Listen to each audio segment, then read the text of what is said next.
बिस्मिल्लाहिर्रहमानिर्रहीम। अस्सलाम वालेकुम students, welcome to my channel all about maths with सहर।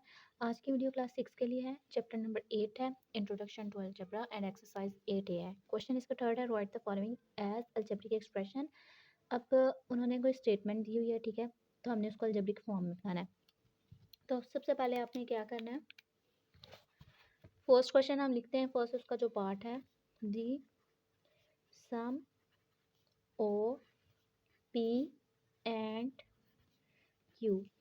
अब आपने ना जो स्टेटमेंट है उनको ज़रा ध्यान से समझना है कि उनको हमने करना क्या है। अब जैसे सम है तो सम में आपने याद रखना है, इसको हम प्लस में कंसीडर करेंगे। उसने कहा है सम ऑफ, तो आप स्टेटमेंट को एटलीस्ट 2 टाइम्स तो ज़रूर पढ़ें।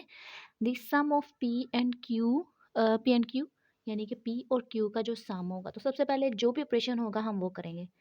सम ऑफ पी एंड क्यू, यानी कि पी और क्यू को हमने ऐड करना है, ठीक है, बिकॉज सम, ऐड और प्लस ये सारी एक ही फॉर्म में आ जाते हैं, जो कि प्लस का साइन शो करते हैं, ठीक है। नेक्स्ट सेकंड देखते हैं।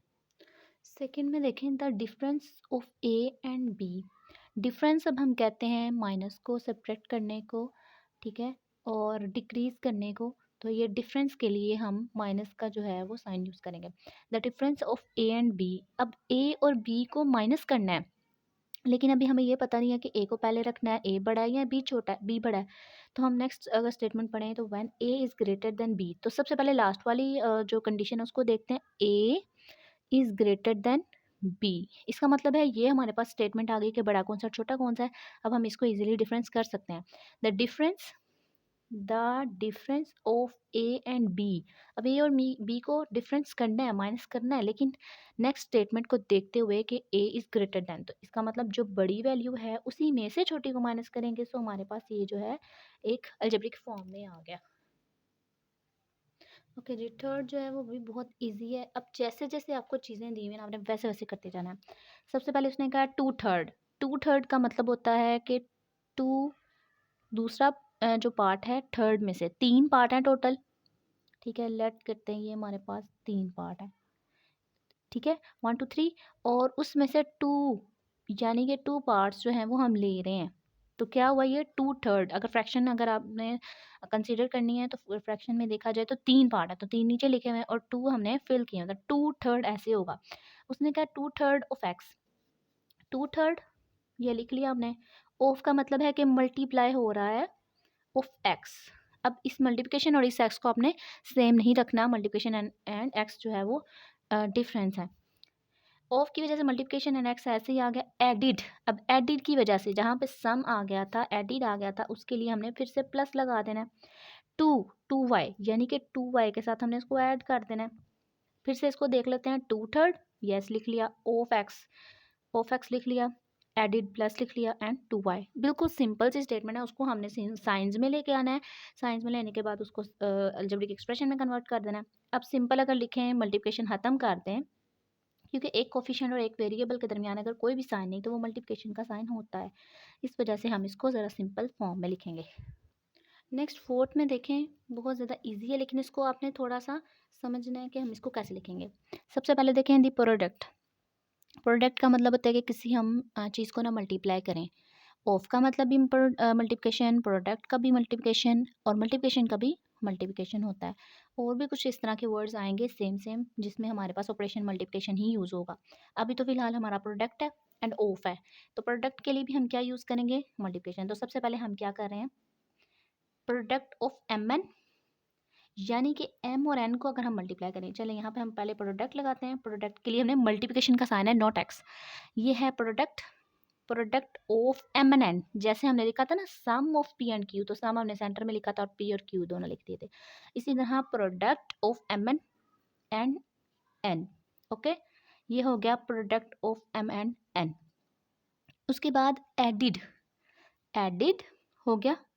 ये हमारा इतना क्लियर हो गया यहाँ तक, ठीक है। अब नेक्स्ट देखें, टू देयर सम, यानी कि ये जो दो नंबर हैं इनके सम के बराबर, सॉरी सम में ऐड हो वो। अब मैं यहाँ पे आपको थोड़ा लॉजिक बताती हूँ, ब्रैकेट का भी बताती हूँ क्यों लगाया है। यहाँ पे ना दो काम हो रहे हैं। पहला कौन सा है, product of M N, yes. फिर दूसरा है देयर सम हमने कर लिया, एंड एडिड, यानी कि ये दोनों जो काम है वो ऐड हो रहे हैं, फिर से एक दफ़ा क्लियर कर लेते हैं। The product of M N and N added to their sum, तो देयर सम के लिए हम इन दोनों को ऐड करेंगे, तो इसी वजह से तो हमारा ये आएगा। अब अगर हम इसको सिंपली लिखें तो एम एन, क्योंकि अगर दो वेरिएबल के दरमियान कोई साइन नहीं तो वो मल्टीप्लिकेशन का साइन है, तो मैं इसीलिए इसको मल्टीप्लिकेशन से सिंपल फॉर्म में लिख रही हूँ। और एम प्लस एन, इसको एक और मेथड से भी लिख सकते हैं। अगर आपने बुक के अकॉर्डिंग देखना है तो एम प्लस एन और प्लस एम एन, आप इस तरह भी कर सकते हैं। मैं यहाँ पे थोड़ा सा लिख देती हूँ। अगर बुक के अकॉर्डिंग करना है तो M plus N plus M N, arrange करके इसको इस तरह भी हम लिख सकते हैं। अब 5 वाला देखें, बहुत इजी है। The difference of 2p and 3q, ये करने से पहले हम थोड़ी नेक्स्ट स्टेटमेंट को देखते हैं। उसमें क्या लिखा हुआ है, when 2p is less than 3q। इसका मतलब है कि हमारे पास जो 2q है वो लेस है 3q से। 2p less than 3q। अब आपको ये याद है कि याद होना चाहिए कि जब हम डिफरेंस करते हैं तो हम देखते भी हैं कि बड़ा कौन सा और छोटा कौन सा, ठीक है। तो अब देखिए यहाँ पे उसने बता भी दिया कि when 2p is less and 3q is greater, तो हम 3q को पहले लिखेंगे और 2p को बाद में लिखेंगे, ठीक है। ये स्टेटमेंट हमारी फिर से देख लेते हैं। The difference of 2p and 3q when 2p is less than 3q, तो जो हमारे पास बड़ा है हम उसको पहले लिखेंगे। नेक्स्ट 6 वाला भी बहुत इजी है, ठीक है। इसको ज़रा ध्यान से समझें। 3 टाइम्स ए, ये ए है, अल्फ़ाबेट है, आ नहीं आप इसको कहेंगे, ये अल्फ़ाबेट है। स्टेटमेंट में ए एंड बी है। 3 टाइम्स ए, अब 3 टाइम्स का मतलब है कि 3 को हम मल्टीप्लाई करेंगे ए के साथ। टाइम्स को भी हम मल्टीप्लिकेशन में ही कंसीडर करते हैं, तो हम यहाँ पे क्या लिखेंगे, 3 टाइम्स ए, ओके। 3 टाइम्स ए हो गया, एडिड आ गया। अब 2 किस में, 4 टाइम्स की जगह मल्टीप्लिकेशन एंड बी, बहुत इजी सा है ये।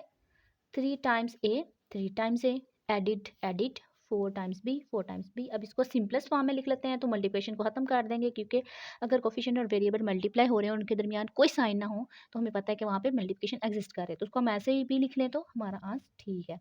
तो ये भी हमारे पास जो है वो अलजेब्रिक एक्सप्रेशन आ गई। ओके जी, नेक्स्ट जो है वो ज़रा डिफरेंट है, उसमें अब डिवीजन की भी बात हुई है। The sum of M, simple सी बात है। The sum of M and, एक तो हमें पता है एम है, बिल्कुल सिंपल, चलें आप उसको ना पहले लिख भी लें। The sum of M and the question, अब क्वेश्चन पता है किसे कहते हैं, इस डिवाइड को, ओके। जो फ्रैक्शन में होती है ना उसको हम क्वेश्चन कहते हैं। And question of N divided by 2। अब आपने ये भी देखना है कि डिवाइड कौन सा हो रहा है और किस से हो रहा है, वो चीज़ आपने ध्यान में रखनी है। अगर यहाँ पे होता 2/n तो n हमें नीचे लिखना पड़ता, लेकिन अगर क्वेश्चन हमने बनानी है ऑफ n डिवाइडेड बाय 2, तो n जो है वो 2 से डिवाइड हो रहा है, इसका मतलब हम n ऊपर लिखेंगे और 2 को नीचे लिखेंगे। अब फिर से एक दफ़ा देख लेते हैं। The sum of m and the question of n divided by n and the question of n divided by 2, तो ये हमारे पास एक अलजेब्रिक एक्सप्रेशन आ गया। ओके जी, नेक्स्ट भी जो है वो ज़रा 7 से मिलता जुलता है। The question of A and B, question का हमें तो बिल्कुल सिंपल सा पता है कि क्वेश्चन लगाएं, ठीक है। ए एंड बी, अब लेकिन उसको अरेंज कैसे करना है ये भी देख लें। ए एंड बी का है when A is divided by B, so simple, A is divided by B, यानी कि बी जो है वो डिवाइड कर रहा है ए को, सिंपल हमने लिख लिया। इतनी ही हमारी स्टेटमेंट बिल्कुल पूरी होगी। The question of A and B when A divided by B added, so simple, added का मतलब हम प्लस करेंगे टू देयर प्रोडक्ट। अब देयर प्रोडक्ट यानी कि जो नंबर यूज़ हो रहे हैं उन्हीं के प्रोडक्ट के जो है प्रोडक्ट को हम ऐड करेंगे इसके क्वेश्चन में। अब इसको अगर सिंपल फॉर्म में लिखते हैं, ए बाय बी प्लस, इस मल्टीप्लिकेशन को ख़त्म करें तो ए बी। फिर से इसको देख लेते हैं।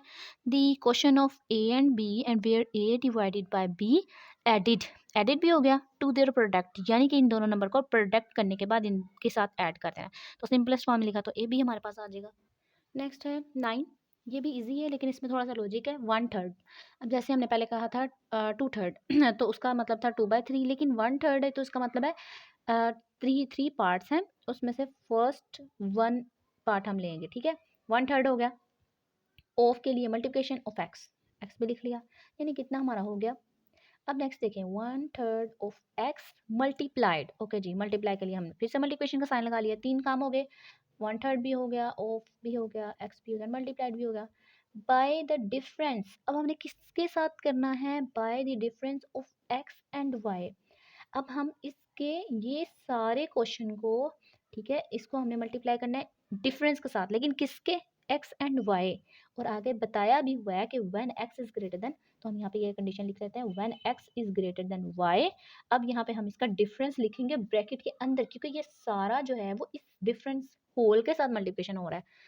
फिर से देख लेते हैं, 1/3 of x of 1/3 of X multiplied by the difference. अब डिफरेंस हमने इसके अंदर लिखना है, बिकॉज ये सिर्फ एक के साथ नहीं हो रहा। अगर एक के साथ होता तो उसकी कंडीशन कुछ और होनी थी। Difference of X and Y where X is greater, तो हम क्या करेंगे? Difference of X and Y. फिर से एक दफा देख लेते हैं, 1/3 of X multiplied by the difference of X and Y where X is greater than Y. अब अगर इसको सिंपलेस्ट फॉर्म में लिखें तो सिंपलेस्ट फॉर्म में पता क्या होगा? ये होगा हमारे पास 1/3 एक्स एंड, मतलब मल्टीप्लिकेशन आप खत्म कर दें। नेक्स्ट क्वेश्चन है 10, ठीक है, ये भी इसी तरह है, लेकिन थोड़ा सा लॉजिक इसमें भी चेंज होगा। 3/4 ऑफ, देखें बिल्कुल सिंपल सी हमें सीधी सीधी बात नजर आ रही है। 3/4 इसका मतलब है 3/4, 4 पार्ट्स हैं, उनमें से हमने थर्ड ले लिया, ठीक है। 3/4 ऑफ के लिए मल्टीप्लिकेशन एक्स, फिर से वही बात, 3/4 of X multiplied by the difference. लें जी, फिर से डिफरेंस आ गया हमारा, difference of 2p and 5q। हमने इनका डिफरेंस करना है, लेकिन नेक्स्ट भी स्टेटमेंट देख लेते हैं कि कौन सा बड़ा और कौन सा छोटा है। When 2p is less, when 2p is less than 5q। अब आपको ये बात पता है कि हमने पहले भी इसको किया है, तो जो हमारे पास बड़ा है हम उसको पहले लिखेंगे और जो छोटा है उसको हम बाद में लिखेंगे। फिर से एक दफ़ा देख लेते हैं, 3/4 of x, 3/4 of X multiplied by the difference, difference of 2p and 5q। ये तो हमें पता चल गया, लेकिन नेक्स्ट कंडीशन में उसने फिर थोड़ा सा चेंज कर दिया कि जो 2p है वो लेस देन है 5q के, तो हमें पता। अच्छा जी, अब हम इसको सिंपलेस्ट फॉर्म में लिख लेते हैं, 3/4 X and difference of 5 and 2p where 2p जो है वो लेस देन है 5q।